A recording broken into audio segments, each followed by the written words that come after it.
Drago Bosnic. He used to be the senior editor at the now defunct Fort Russ News, which is what Eric was talking about. Now, he used to write daily about military technology, global economy, and geopolitics, with a special focus on the Middle East, Balkans, Russia, China, United States, Europe, and great power rivalry. So in 2020, that news outlet, Fort Russ News, was hit by a major cyber attack. So the website has been liquidated and is defunct at the moment. But the 1,500 articles are still available on our web archives. And since then, so Drago has moved to Facebook and to Telegram, and they're slowly trying to rebuild the followers that they used to have. So recently, they just had 150,000 followers deleted by Facebook, but they're slowly working to rebuild that. So other media have started republishing his work. The most prominent of them is Global Research, South Front, Anti-Empire, and the respected Serbian publication Politica. So for the last 2 years, he's been a contributor to the BRICS information portal. Okay, so as I said, we're seeing a lot of escalatory moves by various countries. Obviously, everyone has the responsibility to keep the world peace. But what we're seeing from NATO countries, especially from in Washington, D.C. and the Pentagon and Brussels, we see that there aren't many politicians who are ready to engage in some sort of peace talks, or let's say they're not moving towards a peaceful settlement with Russia. On the contrary, they're becoming more and more inflammatory in their rhetoric, and they're talking about defeating Russia. And for instance, recently I've heard some news that Kaja Kallas, the prime minister of the small country of Estonia in Eastern Europe, is going to replace Josep Borrell as the EU's top diplomat, which again is not a very good sign. It is essentially a bad omen, because this woman has been saying that she wants to defeat Russia on multiple occasions. She said that there isn't a plan A, B, or C, that the only plan is to defeat Russia, which to me sounds pretty insane, because she leads a country of 1.3 million people, and Russia has like 150 and has 6,000 nuclear weapons. So if you are dealing with a superpower like that, you might actually be careful about the choice of your words, especially on taking the position of the Europe's top diplomat. It seems that she doesn't really care about that, and she keeps talking about defeating Russia. So if we have one side that keeps talking about defeating the other sides, then we cannot have any notion of peace or a possible peaceful settlement, I guess, which is why I think the only logical conclusion that we can come to is that the conflict will escalate, especially now that NATO is essentially deploying up to half a million troops in Eastern Europe, from Estonia to Romania, and some of those troops are ready to enter the Ukrainian conflict and engage the Russian forces directly, which again could lead to an uncontrollable escalation, because we don't know, or we cannot assess to what extent there could be direct confrontation without actually going nuclear. Because let's imagine the Russians hit a major NATO troop concentration and kill, let's say, 1,000 soldiers, or a NATO base of some kind, and then NATO responds with killing 5,000 Russian soldiers, and so on and so on. And you get to the point where the other side can only respond with nuclear weapons if it starts losing the conventional conflict. So, like, how do you control an escalation like that? How do you know when to stop? And how can you be sure that the other side will not escalate? So that's the real danger here. And because of the sheer magnitude of military power that both NATO and Russia have, the entire world would be affected by this. Even if there aren't any nuclear weapons used, Europe would be devastated. And of course, that could bring about another global economic crisis. That's the best case scenario, by the way. And the worst case is obviously having over 10,000 nukes launched by Russia and the United States at each other, and then the whole world will be essentially destroyed. So I think this is one of the dangers that a lot of people are not even aware of, especially in Western countries where the media have become part of this military-industrial information complex that keeps talking about Russia losing in Ukraine, despite the fact that I've seen some very reputable military sources talk about the casualty ratio, which now is 5-1 or up to 10-1 for the Russians. And 2 or 3 years ago, Ukraine, when it was trying to join NATO, NATO was saying that Ukraine would be the third largest or the third most powerful NATO military if it were a member. So if the potentially third most powerful NATO member is losing 10-1 or 5-1 to the Russians, that's not a very good omen for the rest of the military alliance. And this is the conventional conflict where we're told that Russia has a very bad, under-equipped conventional forces, which is simply not the case. And the experience of soldiers from the front lines tells us that the Russians have some pretty advanced conventional weapons that only a fool would underestimate. And it seems to me that many of the NATO commanders are doing exactly that, which is why the Ukrainians themselves are dying in the hundreds of thousands. And the number of dead, the number of wounded has increased dramatically in the last year and a half. And right now, it could be well over 500,000, according to some of the sources I've had the chance to talk to. And I think for the Ukrainians, this is definitely something that could be that could end up in a demographic disaster that they will not be able to recover from.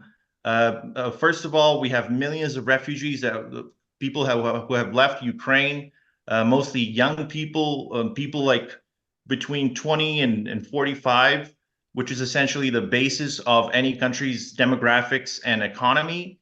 And if you lose most of those people, then the country becomes essentially unviable. And the women and children have left the country to a large degree, and there's been a lot of men who have died or have been wounded, which means they will not be able to come back to the economy. Like a wounded person cannot work, especially if they've lost limbs or they have some other sort of injury that simply makes it impossible for them to work. So even if the war stops right now, Ukraine is a wreck. The country itself is not going to be able to sustain itself economically. It will need hundreds of billions of dollars for reconstruction. And of course, all of this could have been avoided. However, as I'm sure pretty sure all of you know, in March 2022, Boris Johnson, the then Prime Minister of UK, made sure that the peace deal doesn't go through. Like the peace deal collapsed because he actually told Zelensky to continue the war because NATO is going to help them. Well, we can see how that ended up being, and we can see that the things are only going to get worse for the Ukrainians because the Russians have increased their artillery production. And as far as I know, around 80 to 85% of soldiers die specifically in artillery strikes, drone strikes, air strikes, and so on. So the vast majority of soldiers don't even get the chance to see their opponents before they get killed. So that means that all the things that the Russians have an advantage in terms of conventional military power, have actually increased in these 2.5 years. And NATO cannot match that because NATO essentially produces 3 times less in terms of artillery munitions and shells. And of course, it cannot match. It's not going to be able to match Russian production levels, current Russian production levels, not even like until 2027, as far as I know. And that's without even counting any additional increases in Russian military production, artillery production. So in that regard, this Russian conventional advantage is only going to keep be growing in the following years, and it doesn't bode well for the Ukrainians, which I think is one of the reasons why NATO is now deploying 500,000 soldiers on the border of Ukraine and Russia, and trying to get themselves involved into the conflict directly. So again, this is the most dangerous part. And if Ukraine was really winning, they wouldn't need to be deploying those troops and preparing them for a possible confrontation with Russia. So, and another thing, of course, is that the Russians have dramatically increased the number of soldiers. They now have up to 2 million troops, around 400,000 of whom are deployed in Ukraine. And of course, this number is increasing. They're also increasing the number of artillery weapons that they use. So essentially, this bloodbath is going to become a lot worse if there isn't some kind of a peace deal or a peaceful settlement that is going to be long lasting. However, the problem with this is that the Russians don't trust the West anymore, because the Russians have been lied to for decades. The U.S. Secretary of State James Baker under the Bush senior administration said that NATO will not move an inch to the east. We know this. Several of high-ranking diplomats in the U.S. and other Western countries have confirmed this. WikiLeaks has also confirmed this, so we know it's true. However, NATO has moved more than 1,000 kilometers to the east, and it keeps moving despite this promise. And then we had the peace deal in March, which was broken by NATO and the Kiev regime. The peace deal was already signed, which was one of the reasons why the Russians pulled out of northern Ukraine. And when the Ukrainians were supposed to meet their end of the deal, they refused and continued the war.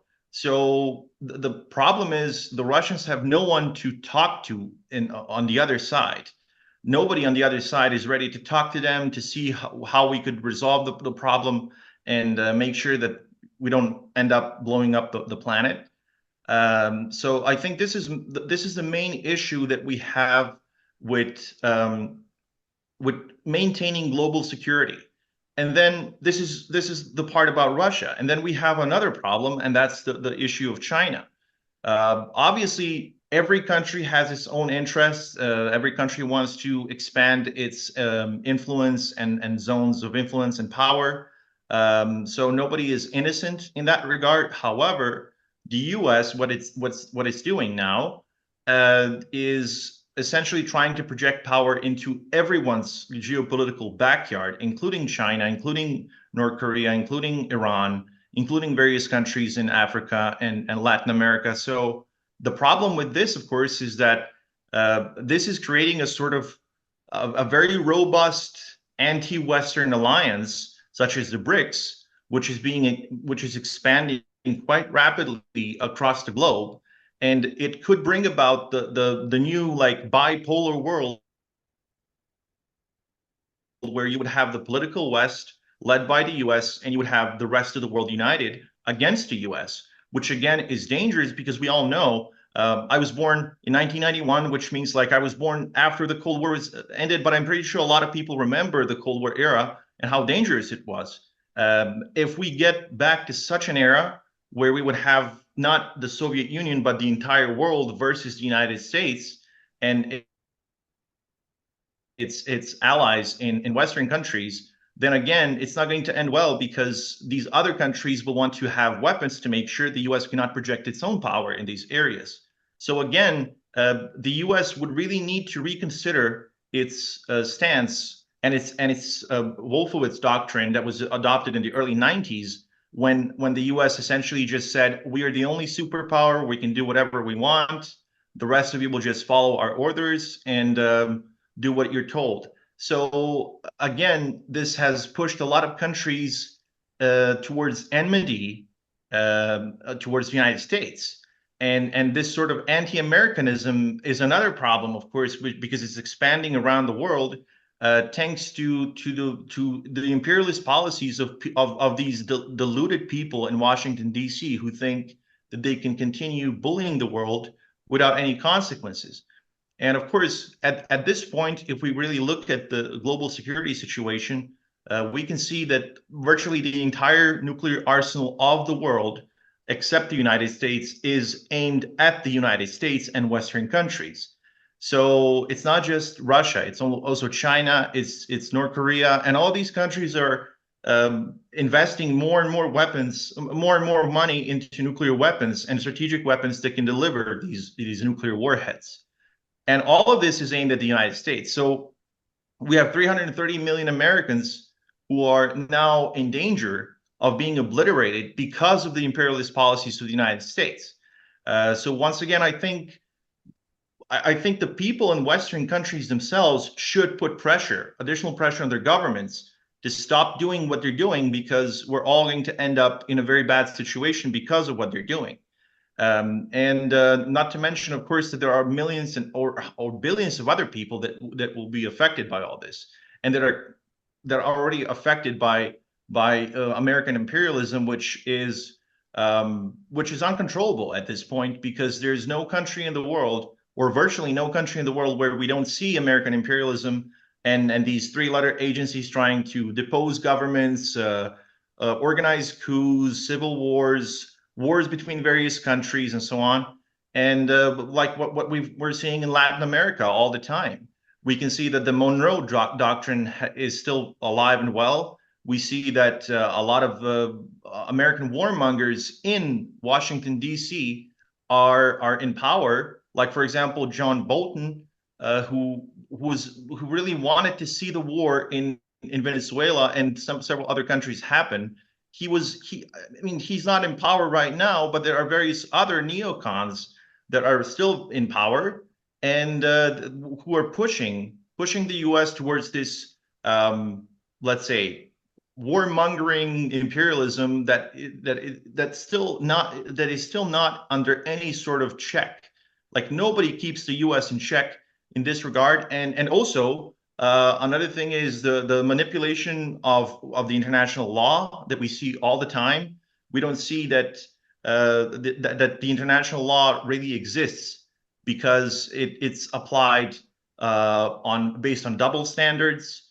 So if one country does something, that country is accused of genocide, it's accused of doing all kinds of bad things. But when certain other countries that are supported by the U.S. do the same, we see no condemnation. We see no official the use of the official international mechanisms to target these countries and prevent them from doing what they're doing. So, of course, a lot of people in the world and a lot of countries are not very keen on being to continue being part of this system, simply because of all these double standards, because of everything that's going on. And I think this is what drives the multipolar world towards expansion. Now, the multipolar world itself, I think it's a good idea, because it might give us the real diversity of ideas, of economic and political models, and everything else that makes countries unique. If all of us live in these ultra liberal, ultra individualistic systems, then we all become the same. We are diverse on the outside, but in ideological and in the terms of values, we're all the same. So that's not a really diverse world. And I think this is one of the main issues why people around the world don't want to accept the modern postmodern, actually, the ideological viewpoint that the United States is trying to impose on everyone else. So I guess any questions? I think I've been talking for about 20 minutes, I guess. Yeah, sure. Drago, feel free to go for another 10 minutes if you want, or we can go straight into the questions. Could you just elaborate a little more on, for example, Europe, Europe's role in the escalation of what you see, the escalation of a possible conflict, Yeah, I think Europe is not sovereign. First of all, I think it's important to say that the European Union cannot be considered sovereign, because if it were, it wouldn't be making the moves that are honestly suicidal. First of all, the very fact that Europe has stopped importing Russian gas and Russian oil is it's simply ludicrous to think that any normal or any Any economist that knows anything about economy would accept to do something like that, or a political leader who is actually sovereign. So if we look at the Europe now, it says that it stopped importing Russian oil and Russian gas, but this is not really true. Europe is importing huge amounts of Russian gas and fuel and oil, but it's just doing it through middlemen, such as India, such as Saudi Arabia, and all these other countries. And what the result of this has been a massive increase in the prices for all sorts of carbon based fuels that Europe is importing. So this has made Europe a lot poorer. It has made the European economic competitiveness unviable because simply everything is more expensive in Europe now. The competition for simply the European companies are not competitive on the global markets. And also, there's been a massive increase in American LNG shipments to Europe. This LNG is about 5 or 6 times more expensive than the pipeline gas that Europe was getting from Russia. So Europe has essentially destroyed itself economically and geopolitically, and it has reconstituted itself as one of the NATO pendants, geopolitical pendants that is just going to be used as a tool against Russia or any other country that the US deems non-compliant or hostile or whatever.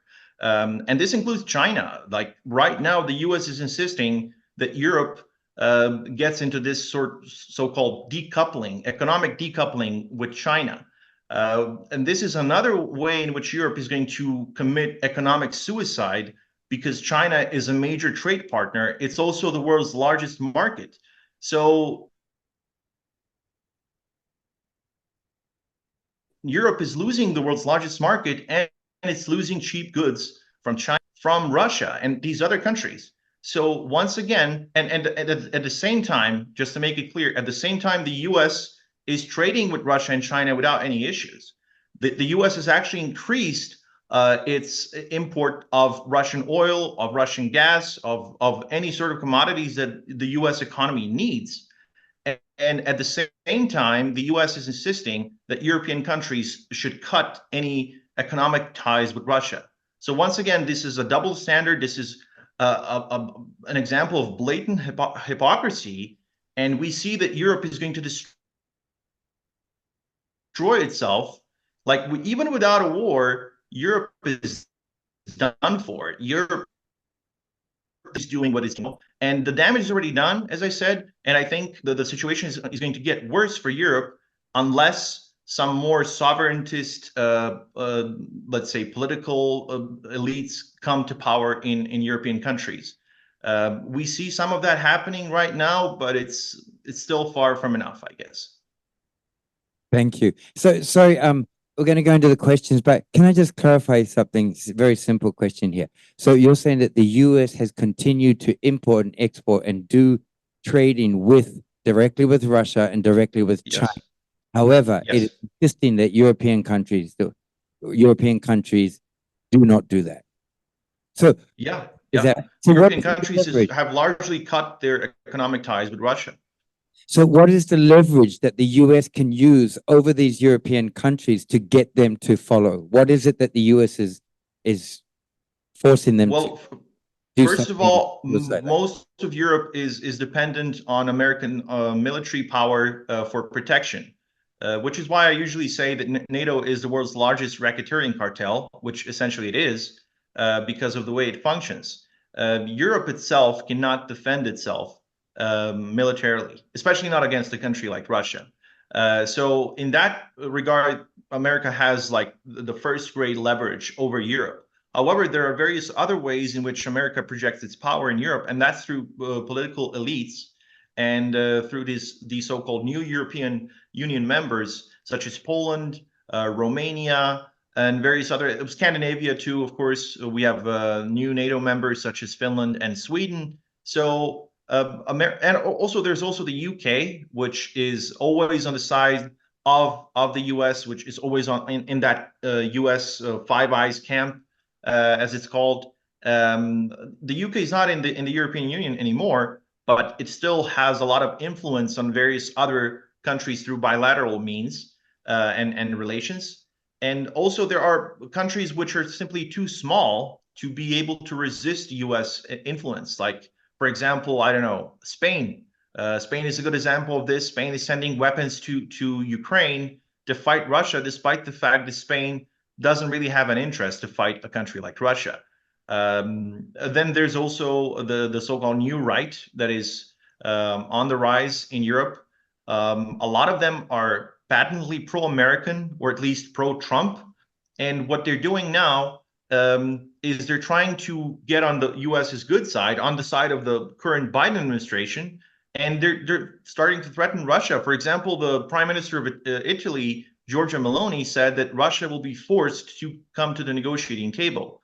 So once again, how is Italy a country that's not really considered a superpower or even a great power in Europe, threatens a country like Russia, which, again, as I said, has 6,000 nuclear weapons, the second most powerful military in the world.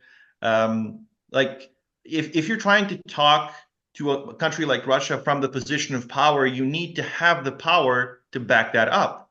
However, Italy doesn't have that. And once again, we see that a lot of these European countries simply don't have or don't want, at least that's what I can conclude from what they're doing, don't want sovereignty. Because if they wanted it, they wouldn't be doing what they're doing. Thank you, Drago. Appreciate it. Okay, so guys, I'm going to start with questions from people in the bunker first. If you just want to shoot your hand up, and then we'll go. Okay, Jeff. So as I walk slowly over to Jeff to give him the mic, just one thing, a quick question here, Drago. To your knowledge, how many countries other than the US do you know that allow foreign militaries on their soil? Well, I don't know the exact number, but I do know that the US has around 800 military bases around the world. So I would say at least 50 or 60 countries have these agreements with the US to host American troops. I would have to check on the real number, though. My question. Oh, here we go. Yeah, by my accent, you can tell I am American. Yes. My question is, what do you see a potential victory from Trump in November? How's that going to affect everything? I think Trump realizes that America cannot defend its current geopolitical positions as the sole superpower. I think he's a realist, and I think if he comes to power, hopefully, I think he's going to make a deal with Russia and China and several other countries that is going to defuse the situation. I think he realizes that you cannot have separate security guarantees for countries, because there's always going to be someone who will think that they are jeopardized, and then of course that disturbs the balance of power.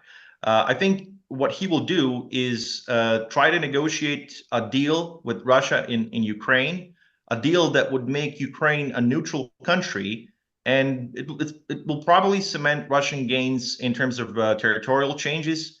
However, the most important thing is to ensure that Ukraine does not become a member of NATO. And I think this is something that Trump is willing to accept. On the other hand, he will probably try to make some deal with China as well to make sure that Taiwan is not invaded, or that there isn't a war in Taiwan.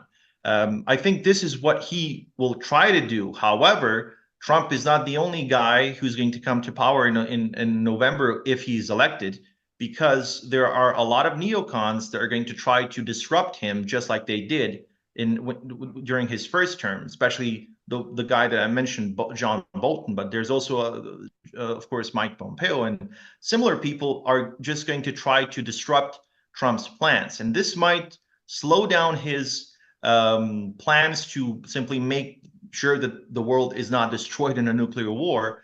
However, I think he will be able to make sure that we don't get to the point of total annihilation. Is that okay, Jeff? Yeah, follow up? Good. Okay. Thank you, Jeff, for the question. Thank you, Drago. Anyone else for? Yep, Pete.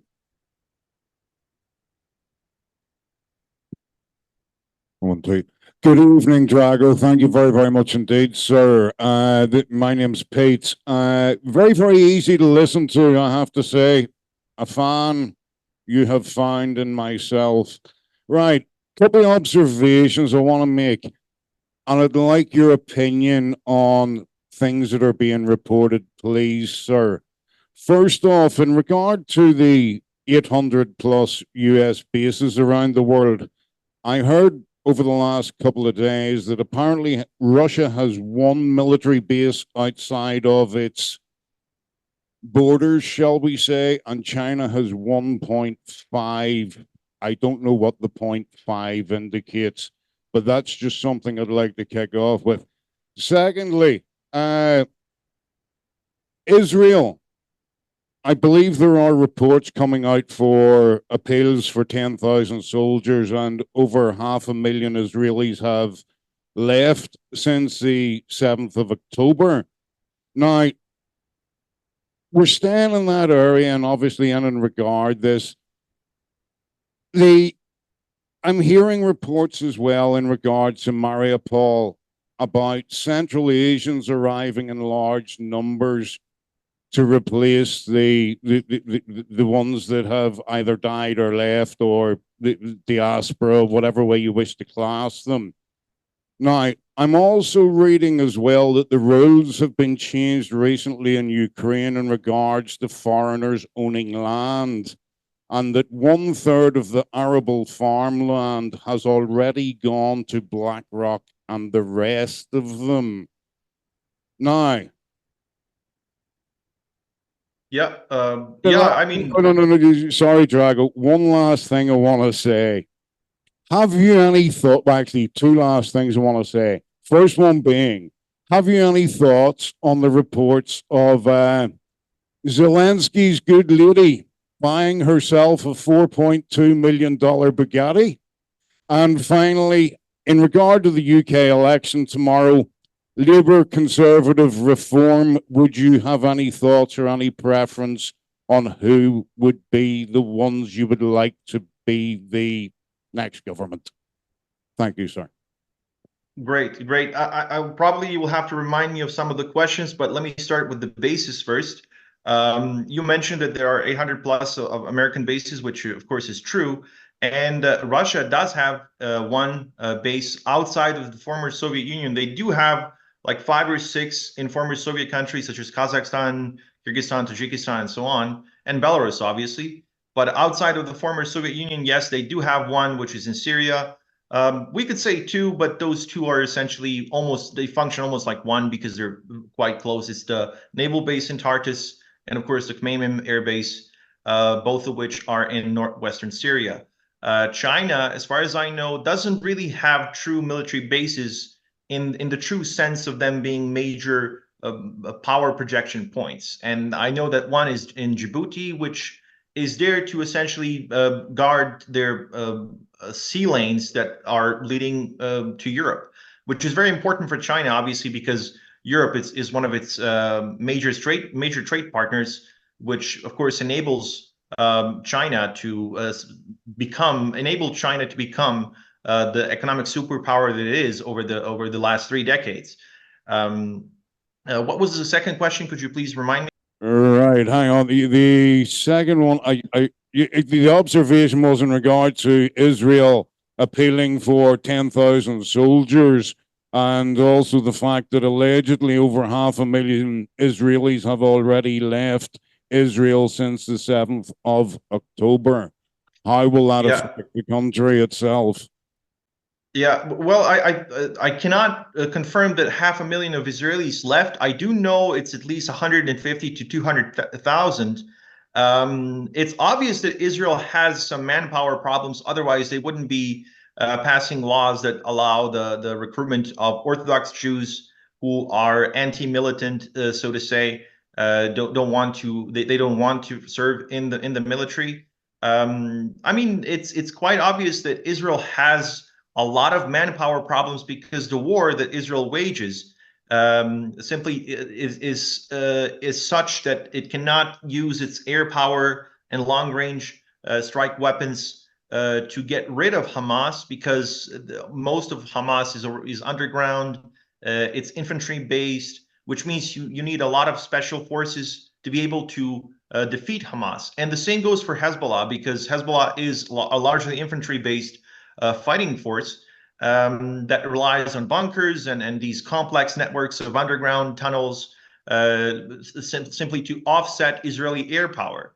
So I think in that regard, a lot of Israelis don't want to fight in the military because they realize how deadly this is. I mean, face-to-face combat is always deadly. It always results in a lot of casualties, especially if you're fighting in the terrain that you don't really know well. And the Israelis have already lost one war in 2006 against Hezbollah. And the increase in involvement of Hezbollah means that Israelis are going to be spread too thin for their current number of forces, which is why they're trying to get more soldiers. And I think this situation is going to get worse for them if Hezbollah gets involved, because the involvement of Hezbollah means the involvement of Iran, which doesn't need to get directly involved in terms of like fighting Israel, the IDF directly, but it can just get involved more in terms of weapons shipments and more advanced weapon shipments to Hezbollah and any other anti-Israeli forces. So, for example, the Houthis, who are launching long-range missiles at Israel. Okay, thanks, Pete, for the question. Thank you, Drago.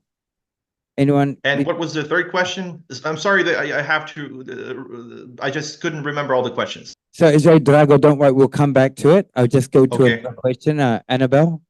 Yeah, I know what the question was. It was to do, because I was going to ask it. So it was to do with the UK election tomorrow and your thoughts about how that might impact things, something like that anyway. Yeah, thank you. Well, I hope that some more reasonable forces will come to power in the UK, especially Mr. Nigel Farage, who is certainly a more reasonable force, political force than the current one. We can see that the people who are currently in power have essentially destroyed the UK's political stability. There's been like, what was it, like 4 prime ministers in 3 years. There was Johnson, there was Liz Truss, and then Rishi Sunak, and now we're going to get the 4th one. And that's all of that is in like 2 years, if I'm not mistaken. Not to mention the fact that these people have actually involved the UK military directly in the Ukrainian conflict, and that this could end up being a disaster for the UK itself. So what I really hope is to see a break in this in this political duality in the US, in the UK, where we have the so-called conservatives and the Labour Party controlling the narrative without any real change, because we see that the UK's foreign policy is not changed in any way, no matter who comes to power. So I really hope, I'm not sure what are Nigel Farage's chances are, but I really hope that he might break this stalemate that the UK is in right now. Okay, thanks. Is that good, Annabelle? Yep. Thank you very much, Annabelle. Thank you, Drago. Okay, Tamlin. Hey, hello. How you doing? Couple of questions. Great, thank you. So, do you think the reluctance to pursue peace talks is more about profit of the military industrial complex rather than genuine security concerns? And that leads to my second question, which I just wrote down here. If that is the case, do you think that the Western countries bear a moral responsibility for the ongoing conflict and devastation in Ukraine because of their political decisions? Can you see down the line, when you've got the benefit of time and hindsight, that people like Boris Johnson could be prosecuted? Absolutely. I think that's certainly one of the reasons. It's not the only reason, but that's certainly one of the reasons why the military-industrial complexes, especially the U.S. one, wants to make sure that the war keeps going for as long as possible. Obviously, it's not just about the weapons that are going to be delivered to the Ukrainian military. It's also about the fact that they can rely on this fear mongering that Russia is going to invade the rest of the world, and then they can just say, okay, well, you could buy these missiles, you could buy these jets, you could buy these aircraft carriers if necessary, because it's going to protect you from the evil Russians, evil Chinese, and so on. So it's definitely the case, because the longer the conflict lasts, the more money and more power will be accumulated by the military-industrial complex and the people who run it. As for people like Boris Johnson, I really hope that they will be prosecuted. However, the problem is, like, who's going to do that? We cannot rely on the so-called International Criminal Court and the similar so-called international institutions to prosecute people like Boris Johnson, because they're part of the same system. So unless there is some kind of a change in the political leadership in the UK, I don't think Boris Johnson will see the face of justice as he should. Thank you, Drago. Is that okay, Tam? Yep. Okay. Any more questions here? Now's the chance. Paul. Just following on from Tam's point about military equipment. I believe there's like 30, 40 different wars going on right now around the world. And isn't it in America's interest for those wars to continue in order to sell them additional American equipment? Because I believe that I could be wrong, done it once before, that military sales or military equipment sales are the #1 GDP income of America. Is that correct?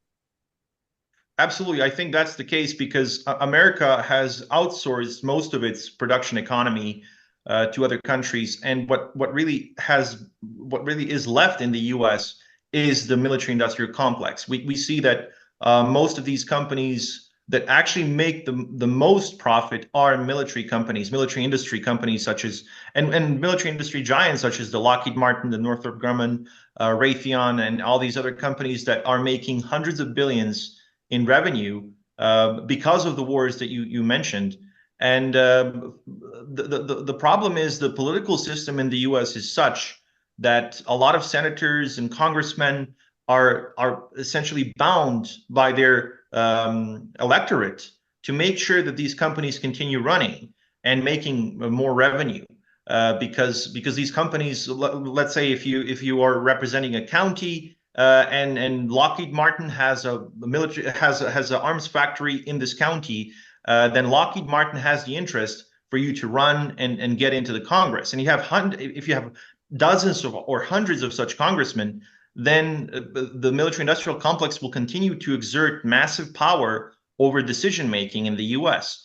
And that's the main reason why I think Trump will have issues. Even when he comes to power, he will have issues, because obviously the Congress has a lot of decision-making power, and a lot of the Congress is in the pockets of the military-industrial complex. Okay. Is that okay? Thank you, Drago. I think, did you say when Trump comes to power, or if Trump comes to power? Well, I said when, because if it's a fair election, he will come to power, because everything suggests that he will come to power. Unless people want to vote for Joe Biden, which I mean, if that's the case, then I guess good luck with that. We're going to need it. So that's why I said when. If we're talking about not a very fair election, then it's if, I guess. So no surprise candidates like Michelle Obama, not in your view? Okay, just throwing it out there. Okay, so let me, if there are no more questions from the bunker, or maybe you'll think of some soon, can I just go to any of the Zoomers? Charles, Janet, Steve, anyone have a question? Just unmute. Charles. I got one. Oh, sorry. Charles, do you have a question? Oh, okay, then go ahead, Stuart. Stuart. Okay, thank you, Charles. Go ahead, Stuart. Hi, Drago. Just following on from the Israel situation, do you think the United States would come to their assistance if they do invade Lebanon or attack Lebanon? I think it's very possible. Maybe not directly, because the US doesn't have any troops to spare for that. However, in terms of air power and long-range systems that could be fired from ships or bombers, I think that's very possible. Thank you. I have a question, Pat. Okay, go ahead, Charles. Good to see you. Drago, good to see you. I'm in Melbourne, Australia. I'm president of the Australia-Hungary Chamber of Commerce. So what's your perspective on the role of really Hungary in the center of Europe and Poland and the Visegrad 4 nations? You know, in Australia, all the media, I'm a fan of Viktor Orban. I think what the Hungarian government is doing is fantastic, but it's quite different in the center of Europe and their perspective on all of this happening. So I get that perspective, you know, and in Australia, everybody says, oh, yeah, we're with US and UK, and having heard you speak and others speak in this forum, you know, it really makes me think, gosh, I'd rather be on the, I'm really questioning where Australia's alliances should be, but talk about Hungary, what your perspective is on Hungary's position. Thank you for the question. Hungary is a neighboring country of Serbia. I do have a lot of Hungarian friends, and I do know about their politics. And also the fact that you mentioned the Visegrad group, I think it effectively doesn't exist at this point because its members are very divided on how the Russia situation is going to be dealt with. Because we have Poland, which has, well, let's say it's sort of endemic Russophobia because of the history of their conflicts with Russia, which goes back to the Middle Ages. They've had almost 1,000 years of mutual wars and enmity, so that is understandable. We have the Czech Republic, which is a sort of like, let's say, a NATO vassal at this point, and just goes with the flow. And then we have Slovakia and Hungary, which both are way more sovereigntist because of Fico and because of Mr. Orban. And of course, Orban is probably the last or perhaps the only sovereign leader in Europe at this point. He's often getting a lot of flack because of that, because they keep saying he's pro-Putin, he's pro-Russian, and so on, which of course is ludicrous because he's just pro-Hungarian. I think he realizes that he doesn't want to see his country destroyed in a possible confrontation with Russia, especially because Hungary borders Ukraine. So Hungary could be directly involved in any sort of a conflict. If not directly by its own military, then at least by NATO assets that will be flying over Hungary or using Hungary as a base of operations. Not to mention the fact that Hungary's economy would be entirely destroyed, because a lot of the policies that Orban is conducting in Hungary depend on Hungary's economic well-being, which means that it needs certain resources from Russia that are going to be sent through land. And that means especially gas and these other things. Hungary doesn't have the money or simply cannot afford to buy seaborne LNG, because that's going to massively increase the expenses of its industrial production. It's going to destroy a lot of these welfare programs that Hungary's demographic sustainment is dependent on. And Hungary does have, it has had demographic problems for well over 100 years. And Orban knows that if he doesn't invest in Hungary's demographic revival, Hungary will have no future at all. It will be forced to get more migrants into the country, which again goes against his own political views. So that's why Hungary doesn't want to be part of this war, to be part of this confrontation, if you want, because thank God it's still not a war, but it is a geopolitical confrontation. And I think Orban is giving the best possible example to a lot of these other European countries. And I think a lot of, if the situation changes, if there are more sovereigntist and more independent forces, if they come to power in various European countries, they might actually support Orban's position, which might diffuse the conflict. So, and I think this is one of the reasons why NATO dislikes him so much. Well, I'll just add the other bit, thank you, Drago, is that on the demographic issues, everybody, if you have 4 children in Hungary, you pay no tax for the rest of your life, you know, so, you know, get in there and have lots of kids and no income tax. Exactly. And this will not be sustainable if Hungary's economy is destroyed. Thank you. Oh, thank you. Great question, Stuart, and thank you, Charles. Okay, Drago, anyone out there? Eric, Diane, Steve? Yeah, Yep, Steve. Go, Steve Ruggles. Okay. Steve, where are you? I think it's no secret that winning or losing is not the issue in Ukraine, but keeping the thing going, keeping all these wars and conflicts just going for, and it's been my feeling that this is what supports the empire. The empire would collapse. These wars are supporting the U.S. empire. But I have another question about Israel. You know, we haven't heard anything about larger geopolitical ramifications. You know, just that the Palestinian people are being genocided brutally. Do you have any larger analysis of that this thing, what Israel is doing might have larger, geopolitical ramifications? Is there any larger kind of picture about what's happening in Israel than just, a genocide? Absolutely. First of all, I think what we're going to see is that Iran will push to get nuclear weapons. Because the recent confrontation has shown that Iran can't really match Israel in regard, because Israel has anywhere between 90 and 400 nuclear weapons. And most of those are deployed on these Jericho 3 ICBMs that can reach any part of Iran. They also have these middle range and intermediate range ballistic missiles that can destroy most of Iran. So Iran, if it wants any sort of parity with Israel, it needs to get nuclear weapons. And I think one of the ramifications that you mentioned, they're going to be on a broader scale, is Iran getting nuclear weapons. And of course, if Iran gets nuclear weapons, then its strike capabilities are expanded considerably, and then this will affect the U.S. So now we will have this domino effect of U.S. power of the collapse of the U.S. power in the Middle East if this happens, because a lot of countries will think, okay, well, I have a U.S. base on my territory, but now I have an Iranian nuke pointed at me. So the best thing I can do is just remove the base and not get nuked.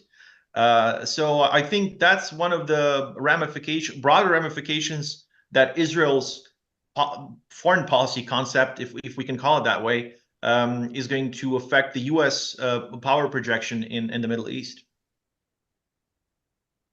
Thank you. Great. Thank you. Thanks, Steve, for the question. Thank you, Drago. Question from the dog. Nope. Anyone else? Sorry. Back to the bunker. Question in the bunker. Okay, Marianne, you go first. Hello. I'm German, living in France, two countries who are committing suicide. So I moved to Thailand. Do you think I'm safe here, or do I have to ask for political asylum in Russia? Well, I think you're safe there for the time being. As I said, if we get to the point of a global escalation, there's no place where a person is going to be safe.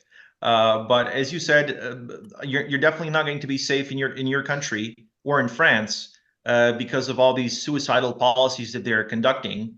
I'm not talking just about immigration that is essentially destroying the national fabric of these countries, but I'm also talking about the fact that they want to push NATO and the political leadership of these countries. They want to push those countries into a war with Russia, and that would be a stupid decision, even if we didn't have the history, and if we didn't know the history of such conflicts with Russia. And both Germany and France have had centuries of conflicts with Russia, and none of them have been have had good results for either of those two countries. Okay. Okay. Thank you, Marianne. Thank you. Okay, there I go. So So- another question from Tam. Wait. So given the significant loss of life in Ukraine, potentially 500,000 people, plus many more who will become economically inactive, plus the many hundreds of thousands, if not more, that have left Ukraine, do you believe that post-war there will be a deliberate policy from the West to fill Ukraine with mass migration from Arab worlds, Africa, Asia, South America? And what do you think that policy, what impact would it have geopolitically, socially, and economically in Ukraine and the surrounding areas? I think that is very, very possible. And which reminds me of the question that I didn't answer, one of the 5 questions that I was asked, but I forgot about it, but you reminded me of it. 30% of arable land in Ukraine has been bought by these global corporations. So one of the things that they want to do is to depopulate the country. So you're certainly right that they will try to make sure that the native population doesn't come back to this area. Because the native population, let's be honest, like most Europeans or Western people, let's say, they will not be working in any sort of, let's say, mines or, I don't know, agriculture or anything like that. Which is why these globalists, they need cheap labor, and the cheap labor comes from these neo-colonies that you mentioned in Africa, in the Middle East, and so on. So if they want to extract resources from Ukraine, they will certainly need to change the demographics. They will certainly need to bring in hundreds of thousands of these people. And obviously, the result is going to be a disaster that we see in all over Europe, because by and large, these people are culturally and religiously incompatible with the natives. And this is going to create friction at best. And at worst, it might create the basis for a civil war of some kind in the future. And this is where Europe is headed if the globalists have it their way. Okay, thank you. Wonderful, brilliant question. Thanks, Tam. Thank you, Drago. We have another question here from Eric. Are you up in Chiang Mai, Eric? Yes, I am. Yep. Okay, go ahead with your question, please. Can you hear me? Yes, we can. Good. Okay, I have sort of two different aspects of questions. The first one relates to Trump. I would beg to differ about the reliability of Trump. He walked out of the INF Treaty. He walked out of the Open Skies Treaty. He walked out of the JCPOA. And President Putin himself says that he's unpredictable. So I tend to think that Putin was probably telling the truth, and he's a smart guy. So I want to say that.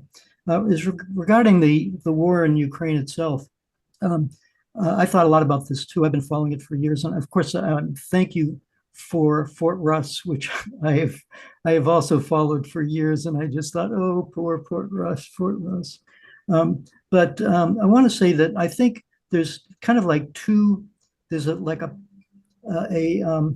reason why there would be a big war, and that is the fact that aside from the military-industrial complex profit motive, there's just like a genetic hatred of Russia and any country that stands up to Western imperialism. This has been going on for 500 years. They've destroyed countries all over the world. And Russia, after being treated like crap in the 1990s and been lied to consistently, said, no more. And they're very upset about that. And and there are crazy people who want to take Russia out. The problem is, and you've pointed out many of these issues, is how is Europe going to build up their military-industrial complex when they relied on Russian energy, cheap Russian energy? So that's like a major issue.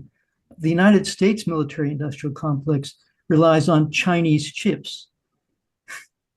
How's that going to work out if they get into a big conflict with China?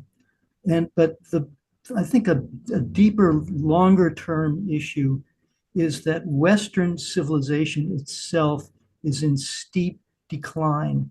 The whole kind of woke phenomenon, it's anti-human, the education system, something they say that the average Russian high school student is on a par with the average American sophomore in terms of math skills, which means that their technology, Russian technology, has an educational edge over the West. and it's showing up on the battlefield because Russia is wiping out these Western weapons, which are supposed to be so great, and they're not working. So I thought if you would, comment on these 2 points, the Trump reliability issue, and if the crazies, if somebody, I saw recently, somebody said, if Russia points a gun at the heads of these people, then they may understand that it's game over and they need to be sane again. What do you think? Thank you for the question. Of course, I do agree that Trump is not perfect, obviously. First of all, we've come to the point that a lot of people consider Trump a conservative, which I have to laugh at because he's not really a conservative. He's just not insane. He's just not insane as these other crazies that you mentioned in Washington, D.C. are. He's not, as I said, he's not perfect, but he's the best we've got so far. Because Biden is obviously not running anything, including himself.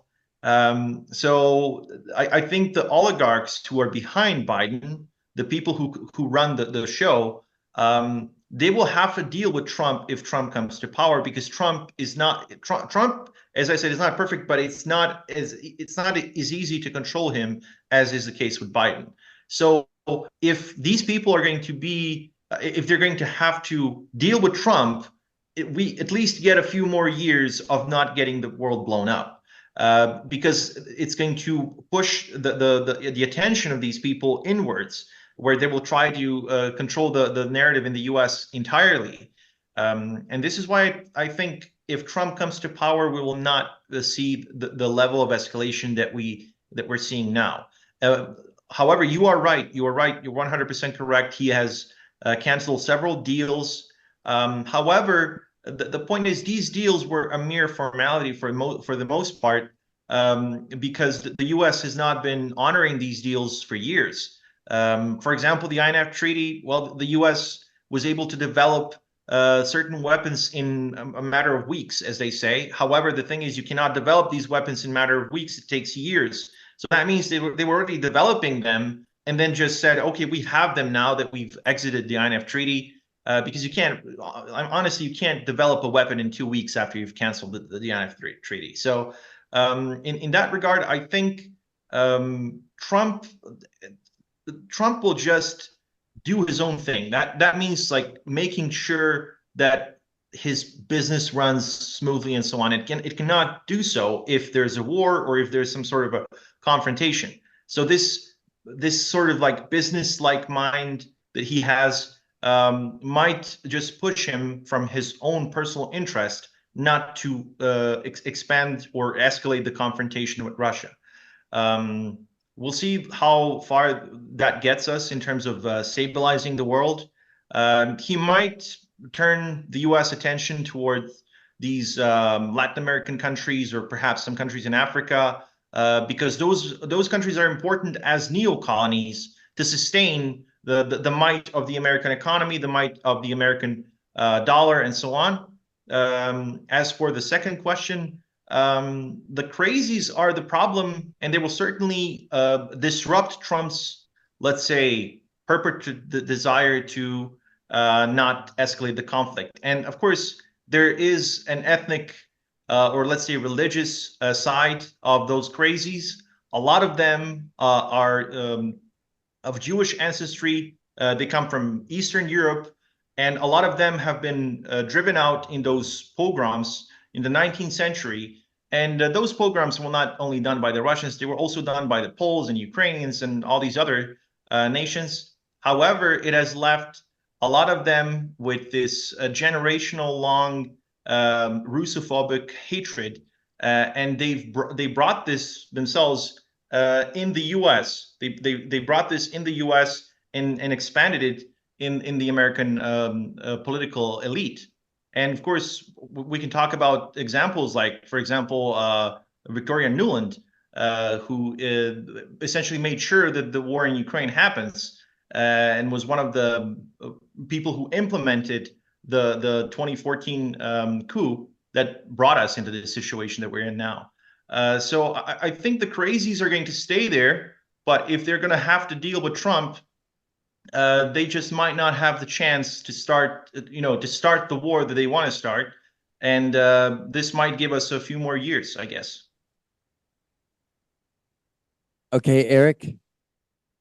A follow-up, if I may. After World War II is, I think, is pretty well known.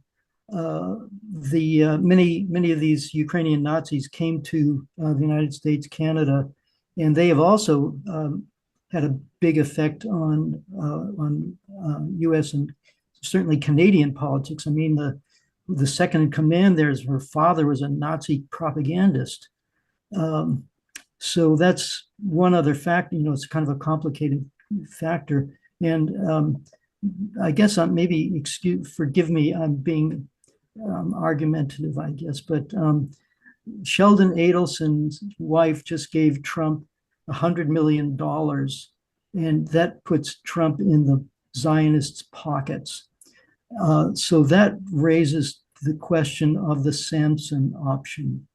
How the people running, I'm Jewish, my family came from that area, and guess why I came? For the same reasons, but for some reason I don't share Victoria Nuland's madness. But many of these Israeli Jews are, they're rabid, and you cannot reason with them. And there's this Samson option, which they may decide to, take down the world with them. So that's another wild card. I don't think there's an answer one way or another. I mean, it's a wild card. Yeah, I mean, it's true. It's true that Trump is in bed with the Zionists. I mean, his son-in-law is one, as far as I know, Mr. Kushner. Of course, the problem is that, how do we deal with this issue? I think that the issue is, how do you make sure that the Zionists are out of the power? They're not making the decisions without promoting anti-Semitism, because a lot of the anti-Semites are using the Zionists as a way to spread anti-Semitism. On the other hand, the Zionists themselves are a problem because a lot of them are just insane. A lot of them behave just like the Nazis behaved during the World War II, and this is a problem for the Jewish people themselves, because they're going to be a target, especially because Israel's position is a disaster without the U.S. You have like 8 million people surrounded by 500 million Muslims, and they're waging war against them. So what's going to happen with Israel if the U.S. loses power? It's going to get overrun, and then you're going to have a real Holocaust 2.0 where they will be wiped out.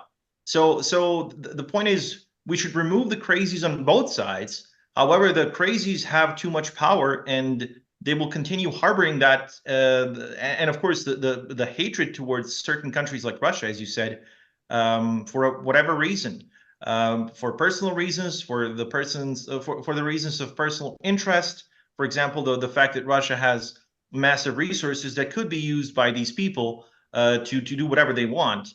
To continue their aggression against the world, to continue controlling various countries, to simply use Russia's resources as another drive for the military-industrial complex. So it is a complex question. I'm just saying, I really hope, I cannot know for sure, obviously, no one except God does, how Trump will deal with things, but at least it could be like a hope. We could hope to see some sort of de-escalation, because let's be honest, we're just choosing between the lesser of two evils, and for the time being, Trump seems as the lesser one than these crazies that are currently in power. So obviously, I agree with you to a large extent that Trump cannot be considered like the second coming of Christ. Obviously, it would be naive to do so, but let's hope that whatever he does, it's going to make the situation at least a little bit better. Okay. Thank you, Eric, for the questions. Thank you, Drago. So I think we're going to round it up. We'll round it off here. I just want Pat, one last question. Oh, Stuart, go ahead. Yeah, Drago, you mentioned that you're involved in doing reports for the BRICS, and I just thought it might be good to end up on something positive. Yeah. if the BRICS expand further across the Middle East and into Europe, and I could certainly see Orbán showing interest in the BRICS, and some European countries have done so. And the philosophy of the BRICS is very much, let's forget our differences and work together. All that's required is a change in attitude, very much. And the BRICS seem to have achieved that. There seems to be a lot of cooperation between them. So can you see anything coming out of that? Absolutely. I think BRICS is probably one of the best things that have happened in recent decades, because, as I said, there's the plurality of ideas and interests of different countries. So BRICS is not a perfect organization. Obviously, we have countries like China and India, which are not on very good terms for the most part. They have these border issues. They've had clashes between their troops. Luckily, it wasn't an armed conflict in terms of like having firearms, but they did have like some sort of sticks and batons and so on. They were essentially fighting almost like a bloodless war to make sure that they get whatever they want from the border crisis. So again, the BRICS is not this magic wand that's going to make the world a perfect place, obviously. However, this plurality of ideas and the true diversity that BRICS brings to the table is what might be the true alternative to this globalist world that they're trying to expand everywhere. Because what BRICS does, it allows you to keep your current culture, your culture uniqueness, your civilizational heritage. It doesn't require you to accept millions of migrants from some other place that people who are going to replace you and your family and simply erase your heritage. I just want to make it clear. This is not the question of, let's say, xenophobia or racism. It's just a question of logic. No sane person would want millions of migrants from any country to come to their country and replace them. If you ask a person from Congo, would they like to see 50 million Germans move to Congo? I'm pretty sure they would not be happy about it. And the same goes for the Germans having millions and millions of Middle Easterners coming to their country, because we see the consequences of that. And the point is, the BRICS would propel this sort of more fair world order, where you would just be able to be independent from the globalists. You would be able to create your own policies. You would be able to sustain the society that you want to sustain, and for it to be the way it was before, and evolve, if you want, evolve independently from the globalist agenda. Great answer. Thanks, Drago. Thank you, Stuart. Thank you, Drago. So we actually have one last question, Paul. Okay, I'd be interesting to hear your views on how you think technology like artificial intelligence, robotics, autonomous vehicles are going to affect the military landscape going forward. Well, I think the drones and as you said, like unmanned vehicles are, by and large, they will replace soldiers, because first of all, it's a lot cheaper to just make a bunch of drones than having to invest millions and millions into making vehicles like tanks, and then training the crews and making sure that the crew stays alive and so on. In many ways, these unmanned systems, they just simplify logistics. It also means that the country doesn't need to rely on manpower to project power, military power anywhere. So I think we're going to see a massive expansion of drone warfare in the following years, especially in combination with advanced AI systems that are going to be used to control these things, because the electronic warfare segment of modern warfare makes sure that you can't always have a good connection with a drone, and you can get jammed, it can get essentially hijacked from you. So what countries will need to make sure that these unmanned systems stay viable is AI, advanced AI. So it comes to essentially like a Skynet style future if these things are not kept in check. And some of, let's say, the prominent people like, I don't know, Elon Musk, who's not perfect, obviously, he's part of the US military industrial complex, but he's right when he talks about the dangers of AI, because the AI is going to get more and more advanced in the following decades, simply because the military is going to be the entity that's going to invest more and more money in this and more resources, because that's what they will need, just to because a lot of people will not be interested to fight in militaries anymore, because we see that in Ukraine, where, as I said, 85% of soldiers don't get the chance to fight at all. So it doesn't make any difference if you send a guy with 20-year warfare experience, or a guy who that just got conscripted yesterday, because they will get equally killed by a drone. So the point is, we'll see a lot more unmanned systems, but we will also see a lot more AI systems that are going to be, let's say, used as a way to make the unmanned systems viable in the era of electronic warfare. So in that regard, I think a lot of countries will start investing more and more. So we'll have this like cumulative effect of the massive growth of unmanned warfare in the next 10 or 15 years.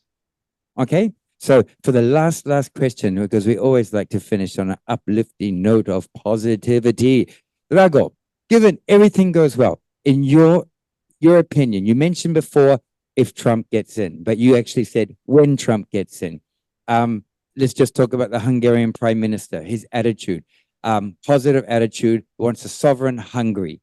So what do you see is necessary, like not only for the US, who becomes president in the US, but also for European leaders on their own to stand on their own 2 feet, but grow a pair, and then take their sovereignty into their own hands? What do you see and is necessary, and do you see it happening?